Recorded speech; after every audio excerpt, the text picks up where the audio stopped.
Hi friends, मैं धीरज कुमार आप सभी का स्वागत करता हूं अपने यूट्यूब चैनल DI में। दोस्त, आज मैं अपने खुद के बारे में बताऊंगा कि मैंने कैसे लोको पायलट टेक्नीशियन एवं ग्रुप डी एग्ज़ाम को क्लियर किया है। ये वीडियो बनाने का मेरा मुख्य उद्देश्य रेलवे के अपकमिंग एग्ज़ाम में हो रहे शामिल छात्रों के लिए है। हो सकता है ये वीडियो उनके लिए बहुत ही लाभदायक सिद्ध हो। मैंने 5 से 6 बातों को ध्यान में रखकर पढ़ाई किया है। आज मैं उन 5 से 6 बातों को आपके साथ शेयर करूंगा। सबसे पहले मैंने रेलवे का सिलेबस निकाला। उसमें मैंने देखा कि कौन कौन सा टॉपिक पढ़ना चाहिए, उसी के अकॉर्डिंग मैं अपना समय खर्च करता था। मैं एक्स्ट्रा एक भी चीज़ पढ़ने की कोशिश नहीं करता था। सेकेंड, प्रश्न का लेवल, कि प्रश्न यदि पूछा जा रहा है तो किस लेवल का पूछा जा रहा है, मैं उसी के अकॉर्डिंग स्टडी करता था। ज़्यादा हाई लेवल, ज़्यादा डेप्थ में मैं स्टडी कभी नहीं किया। बहुत सारे लोग यहीं पे गलती करते हैं, वो ज़्यादा से ज़्यादा टफ क्वेश्चन, हार्ड क्वेश्चन करने लग जाएंगे। अरे भैया, आपको रेलवे में नौकरी लेना है ना, रेल मंत्री नहीं बनना है। इसलिए सबसे पहला गलती लोग यही करते हैं, क्वेश्चन के लेवल को नहीं देखते हैं कि हमारा क्वेश्चन का लेवल किस तरह से एग्ज़ाम में आ रहा है, उसी के अकॉर्डिंग स्टडी करना चाहिए। तीसरा सबसे इम्पोर्टेंट पॉइंट, बुक्स। मैंने कौन कौन से बुक्स से पढ़ाई की। सबसे पहला, रेलवे के सिलेबस में मैथ्स, दूसरा रीजनिंग, तीसरा जीके, चौथा जनरल साइंस। मैंने पहले ही आपको बताया कि मैंने रेलवे सिलेबस के अकॉर्डिंग स्टडी किया। मैंने देखा कि मैथ्स किस लेवल का और कहाँ से आ रहे हैं, तो मैंने RS अग्रवाल का मैथ्स का बुक है, उससे आप स्टडी कर सकते हैं।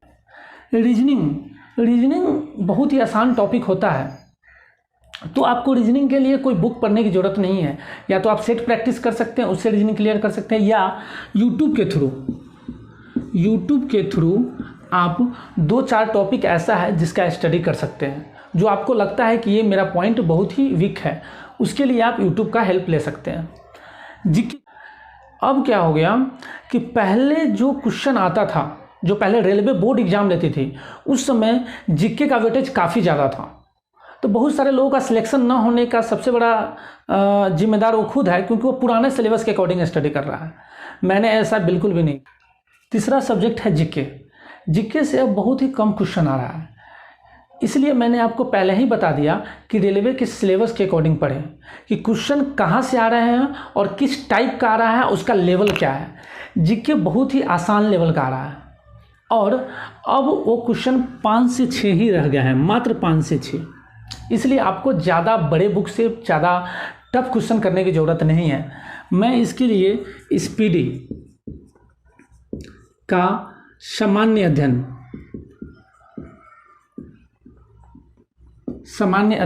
लिया, इससे लगभग मेरा जीके कंप्लीट हो गया।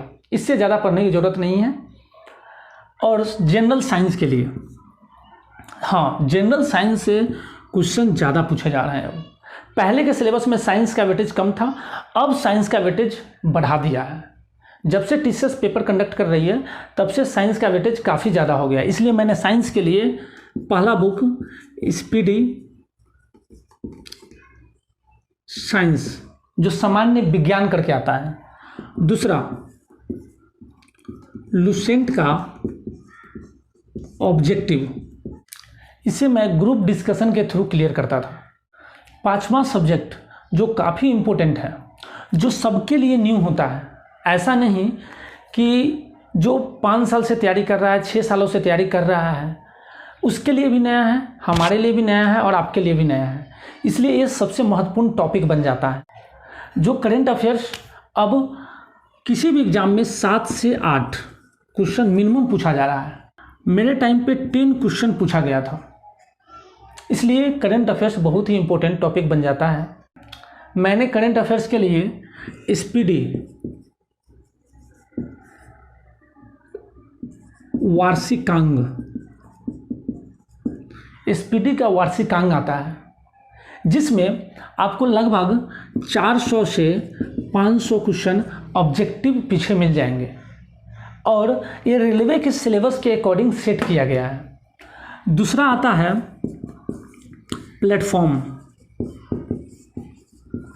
प्लेटफॉर्म का बुक। आप प्लेटफॉर्म के बुक से भी स्टडी कर सकते हैं। ये दोनों बुक आपके लिए बहुत ही सफिशिएंट है करंट अफेयर्स के लिए। लास्ट मैं यही बताना चाहूँगा कि ज़्यादा बुक न पढ़ें, कम से कम बुक का सिलेक्शन करें और जो भी बुक ले उससे ज़्यादा बार पढ़ें।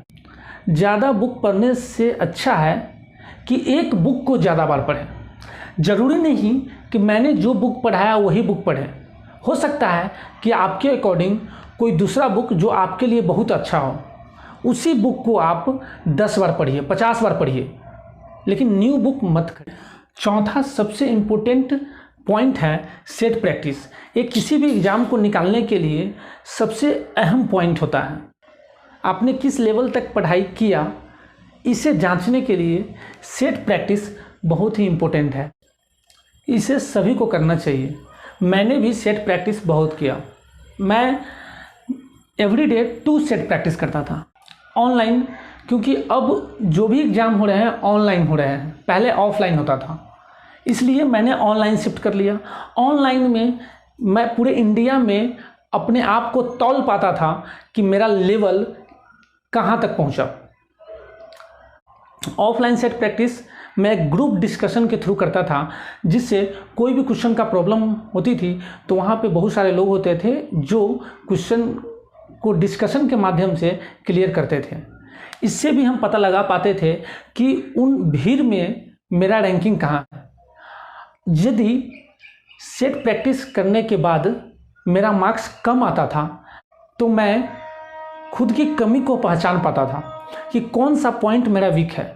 उस पॉइंट पे मैं स्टडी करता था, फिर अगले दिन कोशिश करता था कि अपने रैंकिंग को इम्प्रूव कैसे करें, और ऐसे करके करके करके हमेशा टॉपर बने रहने की कोशिश करता था। तो सेट प्रैक्टिस बहुत ही इम्पोर्टेंट है। हाँ, सेट प्रैक्टिस करना ही इम्पोर्टेंट नहीं है। सेट प्रैक्टिस करने के बाद आपको 2 से 3 घंटे कम से कम आपको इसका एनालिसिस करना बहुत ही ज़रूरी है कि कौन सा पॉइंट आपका कमज़ोर है, कौन सा पॉइंट बढ़िया है। जो आपका वीक पॉइंट होगा उस पर आप अध्ययन कीजिए। सिंपल सेट प्रैक्टिस कर लेने से नौकरी नहीं मिल जाएगी। आप अपने कमी को पहचानिए, उसको ठीक करने की कोशिश कीजिए। 5वां पॉइंट, प्लानिंग। हमें प्लानिंग किस तरह करनी चाहिए। मैं किसी भी एग्ज़ाम को पास करने के लिए सबसे पहले उसका प्लान बनाता था। मैं एवरीडे मॉर्निंग में सुबह उठकर एक कॉपी में लिखता था कि मुझे आज क्या क्या करना है। मैं देखता था कि मुझे 2 सेट प्रैक्टिस करना है, मुझे ग्रुप डिस्कशन जाना है, ग्रुप डिस्कशन का क्या क्या वर्क है, साइंस कितना पढ़ना है, आर्ट्स कितना पढ़ना है। ये सब का मैं एक प्लानिंग सेट करता था। फिर उसे पूरा करने में मुझे 7 से 8 घंटा लगे, 10 घंटा लगे या दिन रात लग जाए, लेकिन जब तक मैं उसे पूरा नहीं करता था तब तक मैं उसे छोड़ता नहीं था। इसलिए आप लोग भी एक प्लानिंग से स्टडी कीजिए। प्लानिंग होना बहुत ही ज़रूरी है। लास्ट पॉइंट सबसे इम्पोर्टेंट पॉइंट है कि हमें सही डायरेक्शन में मेहनत करनी चाहिए। बहुत सारे लोग क्या करते हैं, इसी की वजह से उसे असफलता का सामना करना पड़ता है। आपको मैंने शुरू में ही बताया कि रेलवे सिलेबस के अकॉर्डिंग पढ़ना चाहिए। बहुत सारे लोग क्या करते हैं, सीधे मेहनत कर रहे हैं, दिन रात स्टडी कर रहे हैं, रात भर पढ़ रहे हैं, बट उसका डायरेक्शन सही नहीं होता। वो क्या करते हैं कि हार्ड से हार्ड क्वेश्चन करना स्टार्ट कर देते हैं, चाहे मैथ्स का हो, रीजनिंग का हो, चाहे जीके का हो, बहुत ही हार्ड लेवल का क्वेश्चन करना स्टार्ट कर देते हैं। अरे भैया, आपको यूपीएससी नहीं पास करना है, आपको रेलवे का एग्जाम पास करना है, तो रेलवे के अकॉर्डिंग पढ़िए। आप कुछ भी पढ़ने से नौकरी नहीं मिल जाएगा। पढ़ने के लिए तो बहुत लोग पढ़ रहे हैं, ऐसा नहीं है, लेकिन फिर भी सबको नौकरी क्यों नहीं मिलती है? तो वजह यही है कि आप सही डायरेक्शन में मेहनत नहीं करते हैं। बहुत सारे लोग क्या करते हैं, बहुत डीपली स्टडी करने लग जाते हैं, बहुत मोटे मोटे बड़े बड़े बुक से स्टडी करते हैं। उसके पास 10-12 बुक लाते हैं, इसमें कन्फ्यूजन, उसमें कन्फ्यूजन, हर बुक्स में कन्फ्यूजन होता है। इसलिए अगर आप सही डायरेक्शन में मेहनत नहीं करेंगे तो आपको सफलता हाथ नहीं लगेगी। उसके लिए आप कम से कम बुक परचेज कीजिए। एक ही बुक को 10 बार पढ़िए। 10 बुक लाने की ज़रूरत नहीं। बहुत से छोटे बुक से जब काम चल रही है मेरा, तो बड़े बुक्स की क्या ज़रूरत है। वही छोटी छोटी चीज़ आपको असफलता की ओर ले जाती है। इसलिए सही डायरेक्शन में मेहनत कीजिए। चलिए दोस्त, अगर ये वीडियो कैसी लगी हमें कमेंट बॉक्स में ज़रूर बताइएगा। अगर ये वीडियो अच्छी लगी हो तो लाइक, सब्सक्राइब एंड शेयर करना ना भूलें। यदि कोई सुझाव देना चाहते हैं तो कमेंट बॉक्स में ज़रूर लिखिएगा। चलिए, इसी के साथ धन्यवाद।